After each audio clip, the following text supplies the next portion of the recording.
everybody! Good morning! Today is Sunday at ngayon on the way na kami sa Balibago para daanan yung mga kasama namin kasi ngayon po yung schedule ng aming morning doon sa may What?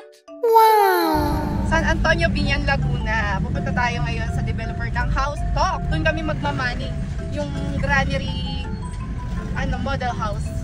So let's go! See you later at maya susunduin na namin, dadaanan namin yung mga kasama namin ng mga kapwa ko ahente. Ayun, good morning, I'm so happy and excited. Ewan ko ba, lagi akong excited sa pag-agent ko. So siguro ito na talaga yung calling ko para mag-focus sa pag-aahente. Ayun, thank you so much daddy sa pag-drive.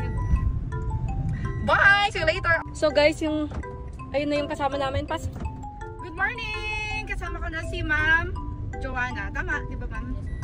Ayan. Kami lang dalawa, magmamaning. Ayan, see you all later. Bye!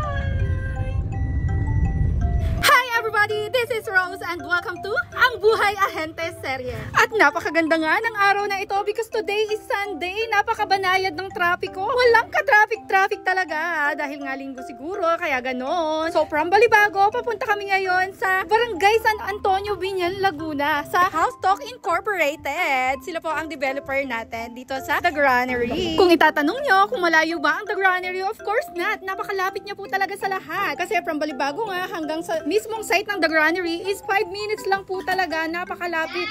Very accessible sa lahat. Kung itatanong nyo kung malapit po ito sa lahat, of course. Dahil walking distance lang ang Pavilion Mall, ang Umbria, ang Biñan Bayan, ang Market, etc. At syempre, ang ating schools ay napakalapit din. Nandiyan yung University of Perpetual Health. Nandiyan din po yung mga malls, SM City Santa Rosa, Robinsons Mall. And also, 5 to 8 minutes lang po ang ating Mamplasan exit.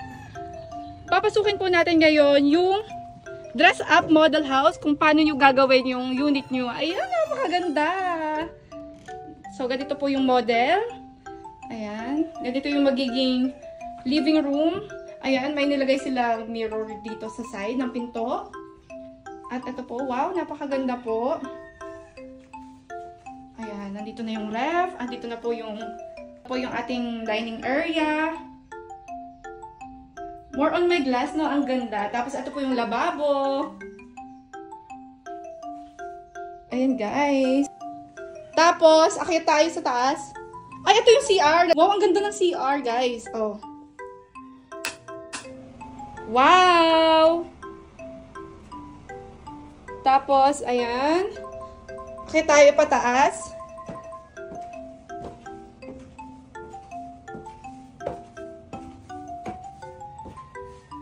Provision for 2 bedroom. Ayan.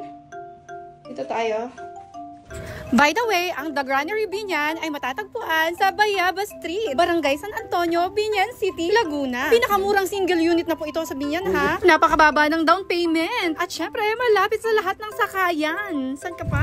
At ang ating house specification ay meron pong lot area starts at 47 square meters. Meron din po itong floor area na 43 square meters. Semi-complete na rin po ito with 1 car garage. At meron din po itong provision for 2 bedroom with partition and 1 toilet and bath. Also, painted na rin po ang walls and ceilings. Rough finish sa first and second floors and stairs. At inuulit ko, semi-finish na po ang turnover. Kaya kayo na lang bahalang mag-decide kung anong ilalagay nyong tile design. At uulitin kong banggitin, very accessible to South Luzon Expressway, SLEX and Cavite Laguna Expressway, Calax Bayan Mamplasan exit. So, nearby establishments, nasabi ko na to kanina, University of Perpetual Health Laguna, Pavilion Mall, Central Mall, SM Save More, Biñan Town proper, yung ating City Hall sa Biñan. Also available po yung ating unit na single attached na may 2-story building. Ayan. And syempre, meron po itong 2 bedrooms, 1 toilet and bath, carport, basic finish with partition, ceiling, etc., rough flooring, and stairs. So, paulit-ulit ko lang nasabi, baka hindi nyo pa natandaan, guys. What? Message me for more details. At ito na nga, nagla-lunch na kami dahil gutom na kami at kami lang talaga ang nagmaning for today's video. At syempre, hindi kompleto ang araw ko kapag hindi ko kasama ang aking gwapong asawa at mga anak. All together talaga kami. For more site viewings and reservations assistance, kindly send me a direct message. And also, talagang decided na ang inyong puso na mag-reserve talaga dito sa The Granary. Magdala lang po kayo ng 2 government-issued ID, proof of income, proof of billing, PSA, or marriage certificate or marriage contract kung kayo ay kasal na. And also, syempre, yung ating cash na for reservation na 10,000 pesos only. For more projects, please don't forget to follow this Facebook account. At syempre, marami pa tayo projects na i-upload at malay nyo, para sa inyo na yung property iyon. Message me for more details. Maraming salamat sa panonood at pakikinig. Thank you for watching. Ingat kayo palagi. I love you all. Bye!